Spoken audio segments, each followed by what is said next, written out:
একজনে রুটি খাচ্ছিল, এক কৃপণ বখিল রুটি খেতে বসেছে, সিল একটা এসে রুটিতে সু মারল, সু মেরে রুটিটা নিয়ে গেছে।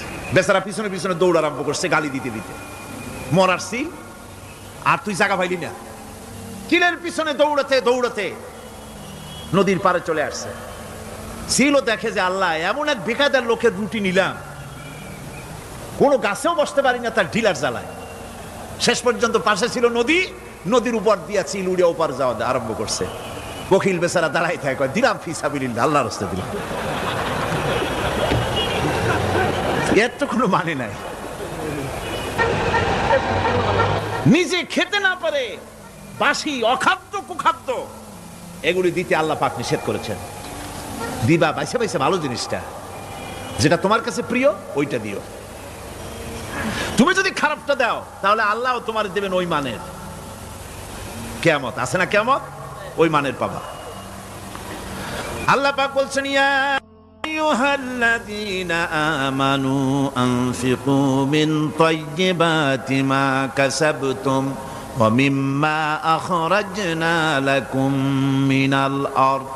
তোমরা যে উপার্জন করেছো, সেই উপার্জনে তোমাদের জন্য যা উপার্জন করেছো তাই, আর মাটি থেকে আমি যা তোমাদের জন্য দিয়েছি তার থেকে ভালো জিনিস, ভালো ভালো জিনিস আমার রাস্তায় খরচ করো। এটা কার অর্ডার? আল্লাহর অর্ডার। আর খরচ করার জন্য ওয়ালা তায়াম্মামুল খাবিসা মিনহু তুনফিকুন, খরচ করার জন্য বাইসা বাইসা খারাপ গুণী জিনিসগুলি খুঁজে বেড়াইও না, ভালো জিনিসগুলি আমার রাস্তায় খরচ করো। আর যতদূর সম্ভব গোপনে দিও, যতদূর সম্ভব দান গোপনে করিও। মানুষকে শুনায়ও না অমুক জায়গায় দিলাম, বা মানুষকে দেখায় দেখা দিও না। কোন কোন শহর আছে কোরবানির সময় বিরাট গরু কেনা হয়, সেই গরুর গলায় মালা দিয়া তারপরে শহরের রাস্তায় রাস্তায় ঘুরানো হয়, অমুক মিয়া সাহেব এই গরুটা কোরবানি করবে। এরকম চিটাগংয়ে হয় না, অন্য অন্য জেলায় হয়। জি, এখানেই বেশি হয়। তাই? আশ্চর্য কথা। তাহলে তো উচিত, এরকম যদি উদ্দেশ্য হয় তাহলে বড় মিয়া গরুর সাথে একসাথে হাঁটা উচিত। লোকেরা বুঝুক কোন বড় মিয়া আর কোন বড় গরু। আপনি এটা করলেন কি জন্যে? এই কাজটা তো নিন্দনীয় কাজ। আর প্রতিযোগিতামূলক কোরবানি করা, প্রতিযোগিতামূলক 35,000 টাকার গরু কোরবানি করা হলো, মানে নাই। মানুষকে শুনাইয়া, মানুষকে দেখাইয়া যদি করা হয় কোনো ফল পাওয়া যাবে না। আমার বন্ধুগণ, আল্লাহ রাব্বুল আলামিন বলছেন, মানুষকে দেখাবার জন্য দান সদকা করো না। ইন তুবদুস সাদাকাতি ফানি'ম্মা হিয়া ওয়া ইন তুখফুহা ওয়া তু'তুহাল ফুকারা ফাহুয়া খায়রুল লাকুম ওয়া ইউকাফফিরু আনকুম মিন সাইয়্যাতিকুম। প্রকাশ্যভাবে খরচ করলে তা ভালো, আল্লাহ পাক বলছেন প্রকাশ্যভাবে খরচ করলে তা ভালো, কিন্তু গোপনে দান করা সবথেকে উত্তম। তবে প্রকাশ্যে দান করতে গিয়ে যদি এটা এই জন্য হয় যে আমি দিলে পরে আরো একজন উৎসাহিত হয়ে দেবে। সমাজ কল্যাণ পরিষদের এত বড় বিশাল মাহফিল, 16 লক্ষ টাকা খরচ হবে, দিলাম আমি 1 লাখ টাকা, এটা শুনাইয়া বলার পর আমার কথা শুনিয়া আরো যাদের টাকা আছে তারা হয়তো 2 লাখ দেবে, এই চিন্তা করে যদি তারগিবের জন্য, উৎসাহ প্রদানের জন্য, ইন্সপিরেশনের জন্য যদি হয়, এই নিয়ত হলে ক্ষতি নেই। কিন্তু সর্বাবস্থায় দানটা গোপন হয় ভালো। আল্লাহ পাক বলেন, গোপনে যদি তুমি দান করো তাহলে আমি রব্বুল আলামিন ওই গোপন দানের বিনিময় তোমার সমস্ত গোপনীয় গুনাহগুলি আমি রব্বুল আলামিন মাফ করে দেব। তোমার গোপন গুনাহগুলি মাফ করে দেব। 5 নম্বরে হচ্ছে নির্বোধ আর অজ্ঞ লোকদেরকে প্রয়োজনের অতিরিক্ত টাকা দিবা না। দেখেন ইসলামের কি সুন্দর বিধান। বোকা, নির্বোধ, অজ্ঞ আছে না সমাজে? তুমি মহব্বতে, আল্লাহর মহব্বতে ওর লাগে 500 টাকা দিয়ে দিলা 5,000 টাকা, এ তো সর্বনাশ করে ফেলাবে, সে তো খারাপ জায়গায় তা ব্যয় করবে। এই জন্য অজ্ঞ লোকদেরকে, নির্বোধ লোকদেরকে প্রয়োজনের অতিরিক্ত দিতে আল্লাহ নিষেধ করেছেন। তবে আল্লাহর ইচ্ছা হচ্ছে এই যে যত বড় পাপী হোক আর যত বড় খোদাদ্রোহী হোক না কেন, প্রত্যেকের খাওয়া, পড়া, শিক্ষা, চিকিৎসা গ্যারান্টি দিতে হবে। সুবহানাল্লাহ। কোন এর নাম তো আল্লাহ, এর নাম কি? আল্লাহ পাক, যার ভেতরে কোনো কার্পণ্যতা নাই। আল্লাহরে মানলেও আল্লাহ খাইতে দেন, না মানলেও দেন, সকলকেই দেন সমভাবে।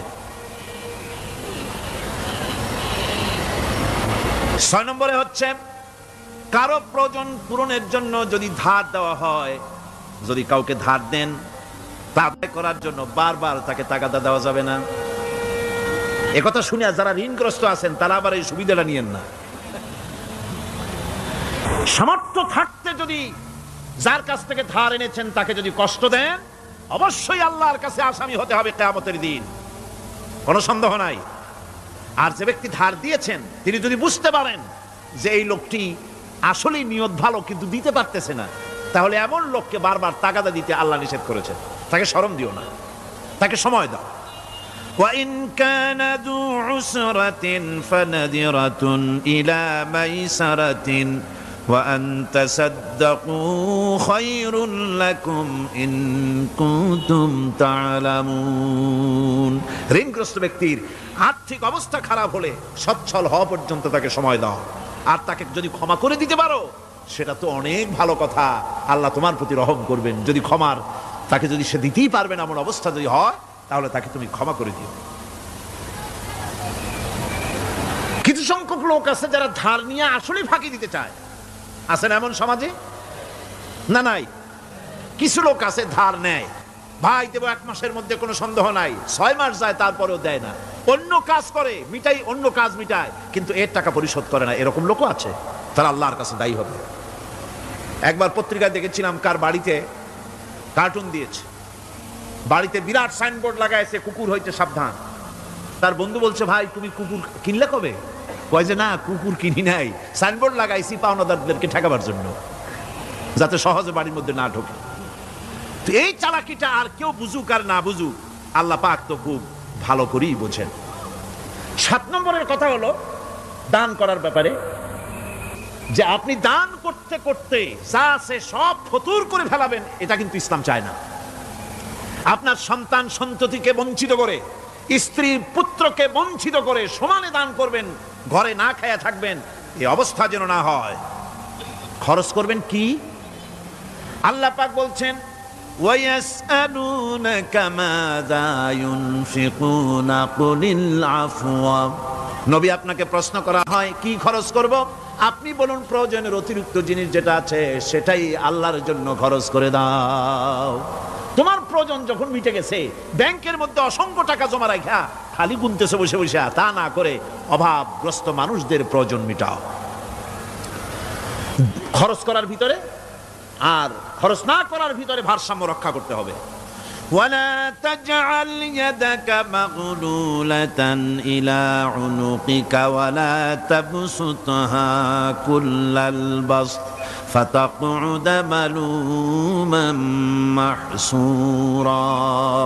তোমাদের দানের হাত গুটায় একেবারে গলার সাথে বেঁধে রেখো না, আবার এমন বেশি ছেড়েও দিও না, কারণ এর ফলে তোমাকে অনুতপ্ত হওয়া লাগতে পারে, কার্পণ্যতাও না হয়, আর দ্বিতীয় জমের মতো দিয়ে সব ফতুর না হয়ে যাও।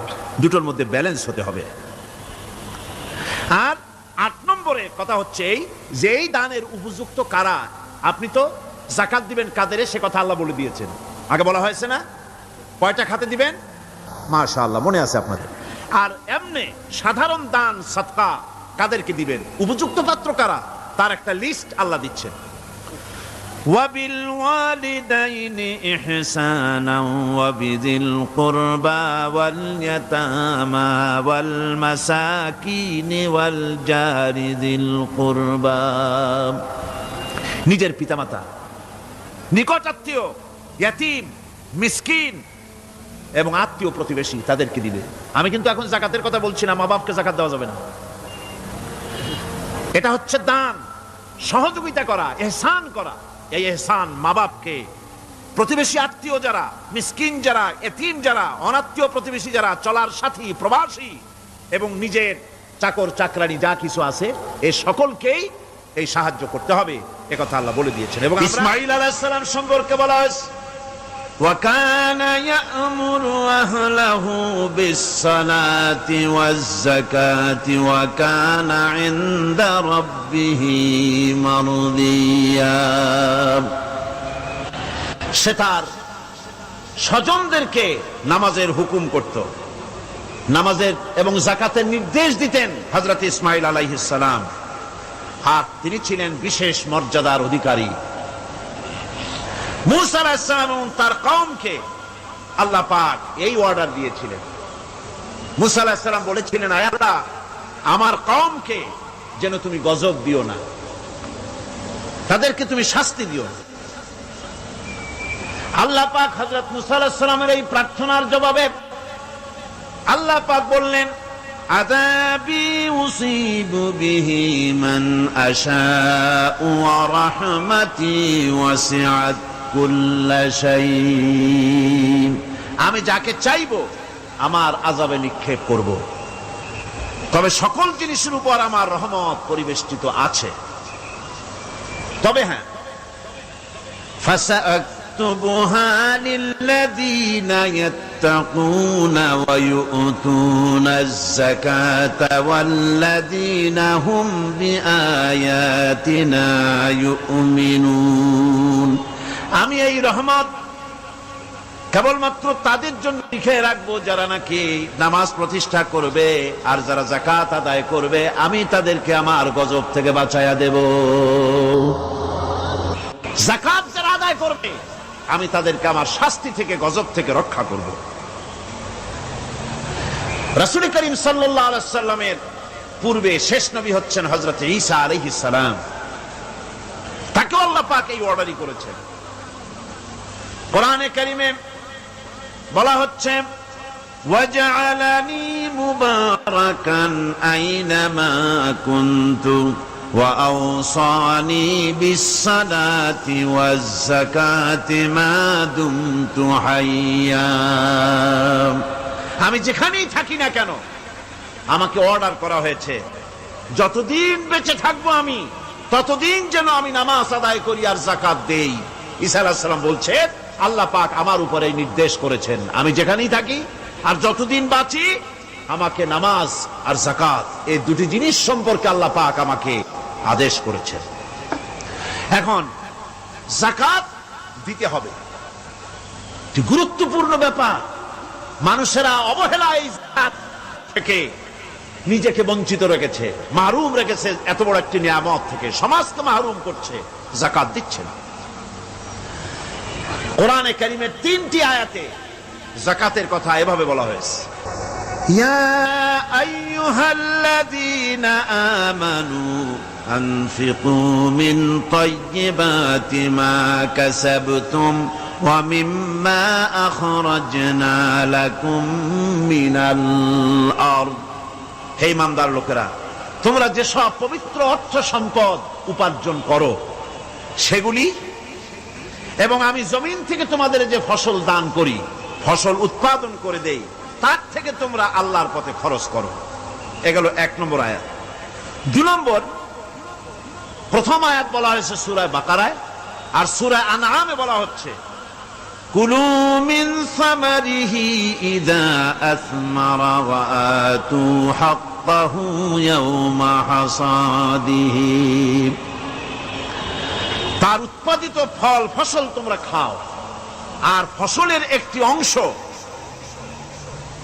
ফসল কাটার দিনেই আল্লাহর হকটা, আল্লাহর অধিকারটা আদায় করে দাও। যেদিন তোমরা ফসল কাটবে সেদিনই এই অধিকারটা আদায় করে দাও। এই যে একটা ফরজ, এই ফরজটা মুসলমানেরা বেমালুম ভুলে গিয়েছে। ফসলের যাকাত তারা দেয় না। ফসলের যাকাতকে বলা হয় ওশর। কি বলা হয়? ওশর। এই ওশর এখন যদি আপনি গ্রামে গিয়া কোন শিক্ষিত লোককে যদি জিজ্ঞেস করেন, ভাই ওশর কি চেনো? সে বলবে, ভাই ওশর এটা কি জাতীয় প্রাণী, সারপোকা না তেলাপোকা না আরশোলা, আমি তো এই নামটাম তেমন শুনি টুনি নেই, বুঝবি না ওশরটা কি জিনিস। অথচ নামাজ রোজার মতোই ফরজ ওশর আদায় করা। কবে আদায় করবেন? যেদিন আপনি ফসল কাটবেন সেই দিনই ওশর আদায় করে দিবেন। পরিমাণটা কি হবে? পরিমাণ হবে আকাশের বৃষ্টির পানি দিয়ে, আকাশের বৃষ্টির পানি দিয়া যদি ফসল হয় তাহলে দিবেন 10 ভাগের 1 ভাগ। 10 মণ যদি ধান হয়, গম হয়, ডাল হয়, 1 মণ আল্লাহর অধিকার আদায় করে দিবেন। অধিকারটা কার? আল্লাহ কি করবে দিয়ে? আল্লাহর অধিকার মানে গরিবের অধিকার, গরিবের হক, এই অধিকারটা আদায় করে দাও। 10 মণ হলে কয় মণ? কি হলে? যদি আকাশের বৃষ্টির পানিতে হয়, আর যদি আপনার সেচের মাধ্যমে হয়, সেচ পরিকল্পনার মাধ্যমে পয়সা খরচ করে পেট্রোল ডিজেল লাগায়া ইঞ্জিন চালায়া পানি উঠাইয়া কষ্ট করে ফসল ফলাইছেন, তাহলে আল্লাহ পাক বলছেন 10 মণে 1 মণ দেওয়া লাগবে না, তোমার খরচ হইছে বেশি। বান্দারে, তোমার উপরে আল্লাহ পাক জুলুম করবেন না, এবার 20 মণ হলে তার থেকে 1 মণ দিও। ওয়ামাল্লাহু বিযাল্লামিল লিল আবিদ। আল্লাহ রাব্বুল আলামিন তার বান্দার উপরে জুলুম করেন না। সুবহানাল্লাহ। কোন এইভাবে করে ওশরের যাকাতটা তোমরা ঠিকমতো আদায় করে দিও। ওশরটা দিও, ফসলের ওশর দিও, আর টাকার যাকাত দিয়ে দিও। যারা এটা দিবে না তাদের সম্পর্কে আল্লাহ পাক সূরা তওবার ভিতরে বলেছেন, ওয়াল্লাযীনা ইয়াকনিজুনা আয-যাহাবা ওয়াল ফিদ্দাতা ওয়া লা ইউনফিকুনাহা ফী সাবিলিল্লাহি ফাবাশশিরহুম বিআযাবিন আলীম। যারা নাকি স্বর্ণ এবং রৌপ্যকে সঞ্চয় করে, জমা করে, ওয়া লা ইউনফিকুনাহা ফী সাবিলিল্লাহ, আর আল্লাহর রাস্তায় তা খরচ করে না, ফাবাশশিরহুম বিআযাবিন আলীম, তাদেরকে কঠিন পীড়াদায়ক শাস্তির সুসংবাদ দাও। হয়তো উচিত ছিল শাস্তির দুঃসংবাদ শোনাও, না, আল্লাহ বলছেন সুসংবাদ শোনাও। এটার দৃষ্টান্তটা আমার ভাষায় আমি মানুষকে এভাবে বুঝাই। ছেলে খুব দুষ্ট, দুষ্টামির ঠেলায় অস্থির, তার মা মোটেই সামলাতে পারছে না। তখন মা বলে, বেটা আমার কথা তো শুনলি না, তোর বাবা আসুক, তারপরে আমি তারে নালিশ করব। এমন পিট্টি দেবে, মজা টের পাবি। তখন পিট্টি দিলে কি মজা লাগে নাকি? তার মানে শাস্তির তীব্রতা বুঝাবার জন্য বলা হচ্ছে, মজাটা টের পাবা। আল্লাহ রাব্বুল আলামিন বলছেন, কঠিন পীড়াদায়ক শাস্তির সুসংবাদ ওদের দাও, সোনা রূপা যারা জমা করে রাখে, যাকাত দেয় না, আল্লাহর রাস্তায় খরচ করে না। সোনা এখন পুরুষেরাও ব্যবহার করা আরম্ভ করছে। অবশ্য চিটাগংয়ে এমন কাম শুরু হয়নি। ছাত্র, শিক্ষক, অফিসার গলা একটা সোনার চেন, শীতের দিনেও সামনের বোতাম খুলে রাখে যাতে চেনটা সকলে দেখে। মিয়া সাহেব, এটা সোনার চেন না, জাহান্নামের আগুনের শিকল পড়েছ। পুরুষের জন্য এক রত্তি সোনাও হারাম। তোমার শরীরের সৌন্দর্য বাড়াবার জন্য স্বর্ণ ব্যবহার করতে পারবা না। স্বর্ণ রৌপ্য জমা করলো আর আল্লাহর রাস্তায় খরচ করলো না। রব্বুল আলামিন বলেন, ইয়াউমা ইউহমা আলাইহা ফি নারি জাহান্নামা ফাতুকওয়া বিহা জিবাহুহুম ওয়া জুনুবুহুম ওয়া যুহুরুহুম।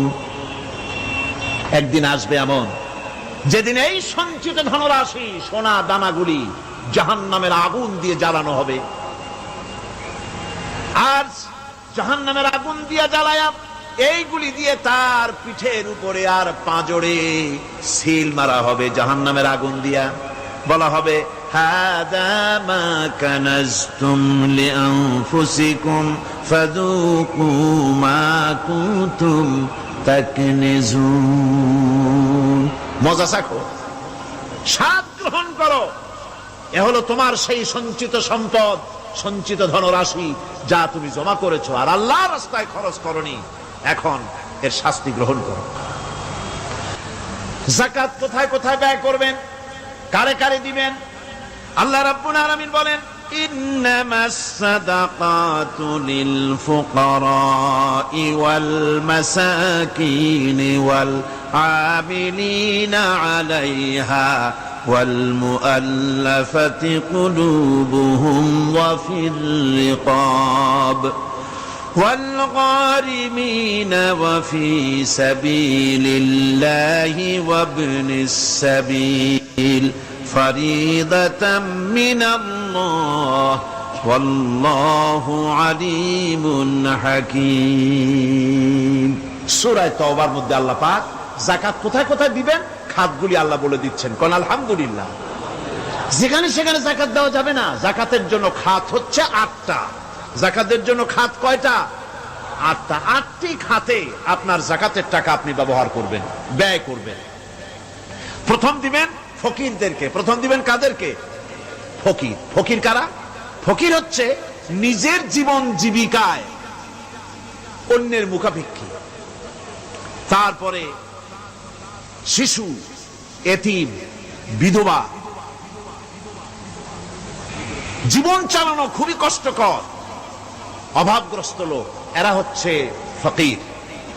আর মিসকিন হচ্ছে যারা নিজেদের প্রয়োজন উপযোগী অর্থ উপার্জন করার সামর্থ্য নাই, আর মানুষের কাছে আত্মমর্যাদার কারণে হাত পাততেও পারে না। এক কথায় এক গরিব ভদ্রলোক। আল্লাহ কোরআন শরীফে বলেছেন যে এদের চেহারা দেখে বুঝো জ্বর পেটে খাবার নাই, অথবা সে অসুবিধায় আছে, চেহারা দেখে বুঝে তাকে সাহায্য করো। সে এমন শরীফ মানুষ আছে না আমাদের সমাজে? লোক এরকম আছে না? আছে কিনা?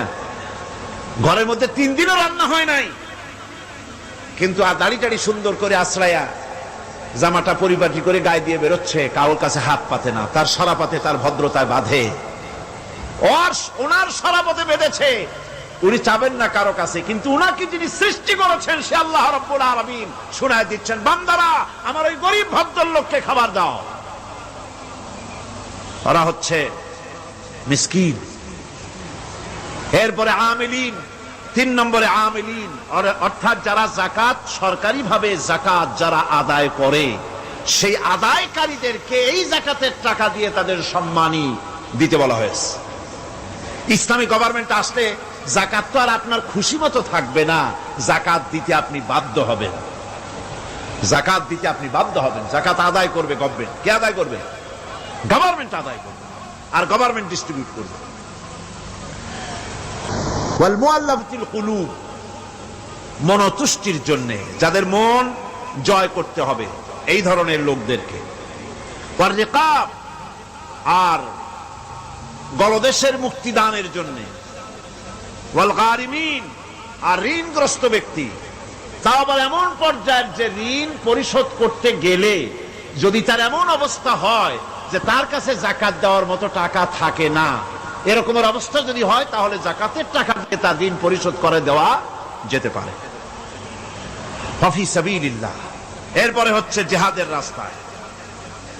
জিহাদের রাস্তা মানে জিহাদ যখন শুরু হবে, সেই জিহাদের ময়দানে আপনি বন্দুক রাইফেল কিনে দেওয়ার সাহায্য করবেন, সেটা নয়। কিন্তু শুধু এটাকেই বোঝানো হয় নাই।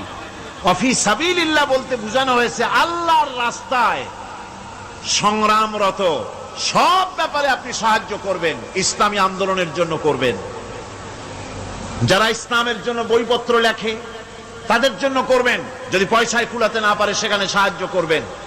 ইসলামী আন্দোলনকে বিজয় করার জন্য সাহায্য করবেন। এক কথায় আল্লাহর রাস্তা বলতে যা বুঝায় এগুলিকে দিবেন। ইবনে সাবিল, এরপরে পথিক মুসাফির। পথিক মুসাফির সে যদি বাড়িতে ধনী থাকে, ঢাকায় ধনী, কিন্তু চট্টগ্রামে এসে সর্বহারা হয়ে গেছে, টাকা পয়সা সব লুটপাট হয়ে গেছে, এখন বাড়ি ফেরার উপায় নাই, যাকাতের টাকা দিয়ে তাকে সাহায্য করা যেতে পারে।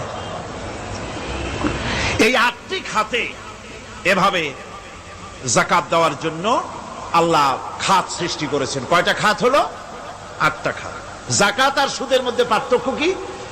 যাকাত হচ্ছে, এক কথায় বুঝাই, ব্যাখ্যা দেব না, এক কথায় বুঝাবো। যাকাত হচ্ছে ধনীদের কাছ থেকে নেও, গরিবদেরকে দাও। আবার শুনুন, যাকাত হচ্ছে ধনীদের কাছ থেকে নাও, গরিবদেরকে দাও। আর সুদ হচ্ছে গরিবদের কাছ থেকে নাও, ধনীদেরকে দাও।